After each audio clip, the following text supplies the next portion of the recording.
جو عالم بنے اور جو عالم بننا چاہتا ہے، مختصر میں یہ عرض کرنا چاہوں گا، جو عالم بنے یا جو عالم بننا چاہتا ہے اسے دنیا کی لذتوں سے اپنے آپ کو بچانا ہوگا۔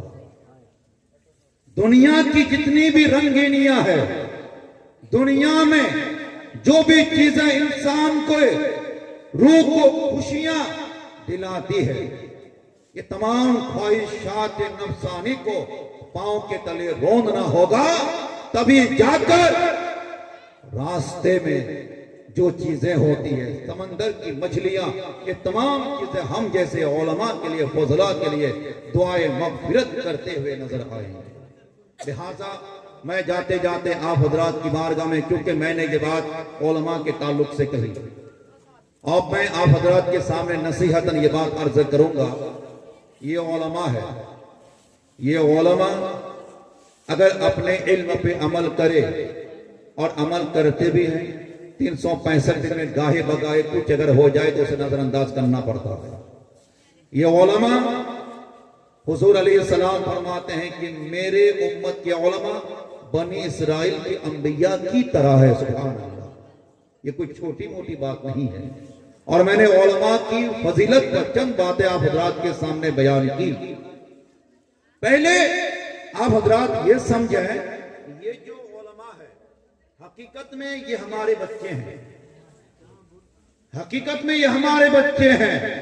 ان کی داڑھی آ گئی، ان کا قد لمبا ہو گیا، یہ موٹے ہو گئے، اس کا مطلب آپ اور ان کے سر کو دیکھ کے، ان کے پگڑی کو دیکھ کے، ان کے جبہ امامہ کو دیکھ کے کبھی بھی نفرت نہ کریں اور یہ نہ کہیں یہ کون سا عالم بن گیا، کیسا عالم بن گیا، بلکہ یہ اور ان کے سر پہ آج جو یہ دستار ہے، یہ امامہ ہے، اس بات کی علامت ہے کہ انہوں نے 8 سال تک کھائے پیے بغیر، یا کھائے پیے بغیر کا مطلب یہ نہیں کہ کچھ کھایا نہیں کچھ پیا نہیں، مگر ہم جیسے لوگ کھاتے پیتے ہیں، حقیقت میں مدرسے کے طلباء اس طرح کھانا پینا نہیں کھا پاتے، اس طرح کا مشروب استعمال نہیں کر پاتے۔ کھانا پینا نہ کھانے کا مطلب یہ ہوتا ہے۔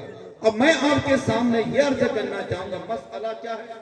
مسئلہ یہ ہے کہ باپ اگر برا ہو جائے، سنیے گا اس بات کو، باپ اگر برا ہو جائے، باپ کے سر کے بال اور داڑھیاں اگر سفید ہو جائے، اور ان کا بیٹا اگر 18 سال کا ہو، 20 سال کا ہو، 22 سال 25 سال کا ہو، اور وہ عالم بن جائے، حافظ بن جائے، تو 65 سالہ 80 سالہ برے باپ کے لیے بھی، برے چچا کے لیے بھی، برے خالو کے لیے بھی ضروری ہے کہ ان کے ادب کی کرسی کو چھوڑ دے۔ سبحان اللہ، یہ مسئلہ ہے، یہ مسئلہ ہے، سمجھیے گا بات کو۔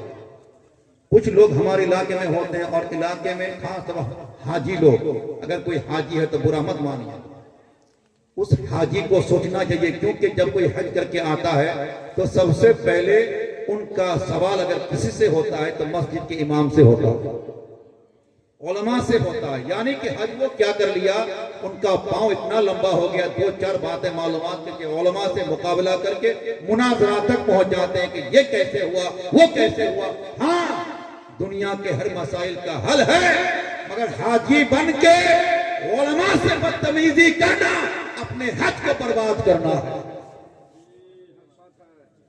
حاجی کو سمجھنا چاہیے کہ تم نے جو حج کیا کیسے کیا۔ مالداری کوئی بڑی چیز نہیں ہوتی، اور مالداری انسان کو حج نہیں کرا سکتے۔ اگر کسی کو کوئی حج کرا سکتا ہے مالداری بعد میں، علماء کی تقریر پہلے کسی کو حج کراتا ہے، کیونکہ علماء سے پہلے آپ تقریر سنتے ہیں، خطبہ سے پہلے آپ تقریر سنتے ہیں، تب جا کے آپ کو مسئلہ معلوم چلتا ہے کہ مالدار ہونے کے بعد حج فرض ہو جاتا ہے۔ تو آپ عالم دین کی باتوں کو سننے کے بعد آپ مال کو جمع کیے، پھر حج کیے، پھر حج کرنے کے بعد آپ اسی عالم سے سب سے پہلے مناظرہ مباحثہ شروع کر دیے۔ میں کہنا چاہتا ہوں کہ اگر کوئی مسئلہ ہو، بے شک اس کا حل ہونا چاہیے، مگر ادب کا دامن کبھی بھی نہیں چھوڑنا، کیونکہ ابلیس کے بارے میں آپ نے سنا ہے زمین کا کوئی حصہ اس نے سجدے سے خالی نہیں چھوڑا تھا، ہر جگہ اس نے سجدہ کیا تھا، مگر بے ادب ہونے کی وجہ سے اسے صرف اور صرف دنیا اور آخرت سے نہیں بلکہ جنت سے انہیں نکالا گیا۔ اس لیے بے ادب بہت بری چیز ہے، بہت بری مصیبت ہے۔ اس لیے میں آپ کے سامنے عرض کرنا چاہتا ہوں، یہ جو علماء، یہ جو فضلہ آپ کے گھروں میں آئے ہیں، پہلے تو ان کی ذمہ داری جو میں نے کہی، پہلے تو میں نے آپ کو بتایا کہ ان کی ذمہ داری کیا ہے، کہ یہ پہلے خود اپنے اوپر عمل کرے، مگر 365 دن میں اگر کوئی بات ایسی ناگوار ہو جو آپ کو خراب لگے، آپ اسے نظر انداز کریں، کیونکہ آپ اور ہم ان کے مقام اور مرتبے کو کبھی پہنچ نہیں سکتے۔ حضور علیہ السلام کی ایک حدیث سنیے، میں اپنی باتوں کو ختم کرتا ہوں۔ حضور علیہ السلام مسجد نبوی شریف میں تشریف لائے، سنیے گا اس حدیث کو۔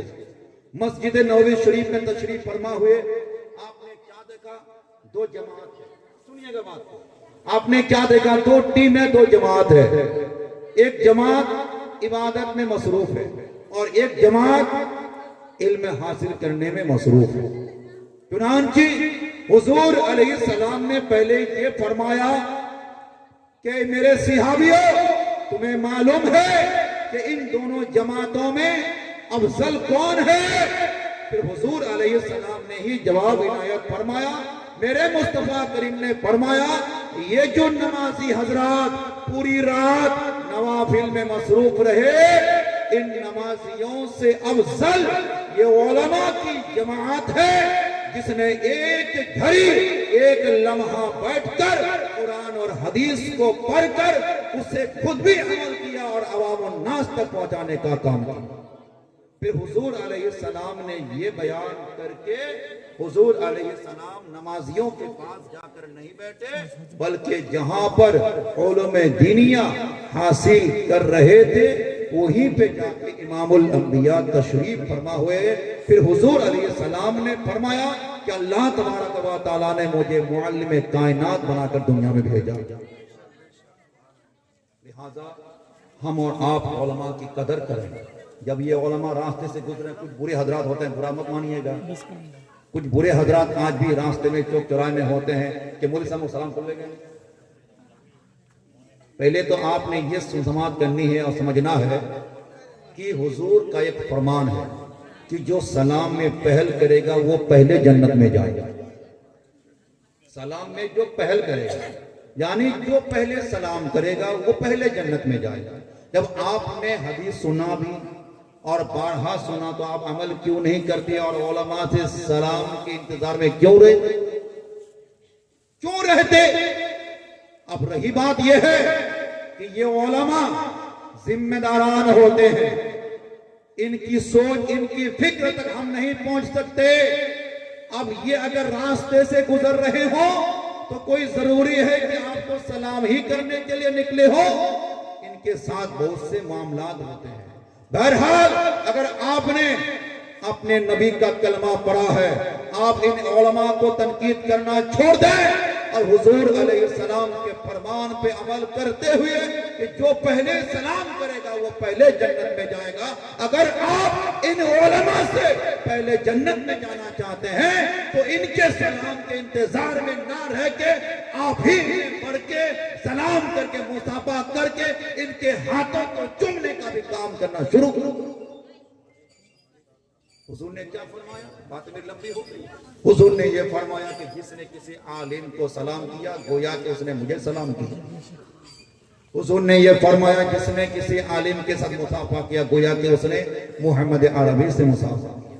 حضور فرماتے ہیں جس نے کسی عالم کے ساتھ دو گھڑی چند باتیں کی گویا کہ اس نے میرے ساتھ بیٹھ کے چند باتیں کی۔ پھر حضور علیہ السلام فرماتے ہیں کہ جو بندہ دنیا میں کسی عالم کے ساتھ زمین میں بیٹھنے کا کام کیا گویا کہ وہ میرے ساتھ بیٹھنے کا کام کیا، اور جو میرے ساتھ بیٹھا اللہ تعالیٰ میرے ساتھ اسے جنت میں داخل فرما۔ کوئی چھوٹی موٹی بات نہیں ہے، یہ علماء کے فضائل ہیں، یہ علماء کی فضیلت ہے۔ لہٰذا میں سبوں سے کہوں گا کہ جو علماء بن کے آئے ہیں، فضلہ بن کے آئے ہیں، آپ ان کی عزت میں ہمیشہ اپنے آپ کو تیار رہیے، ان کی عزت میں ہمیشہ زبان کو کھولے رہیے، تبھی جا کر پھر ان کا دل بڑا ہوگا، یہ آپ کی عزت کریں گے، یہ آپ کی تکریم کریں گے۔ اللہ تبارک و تعالیٰ کی بارگاہ میں دعا کرتا ہوں کہ ہمارے عزیز مولانا دراز الحق، عزیز مولانا ہاشم رضا، عزیز مولانا اشرف رضا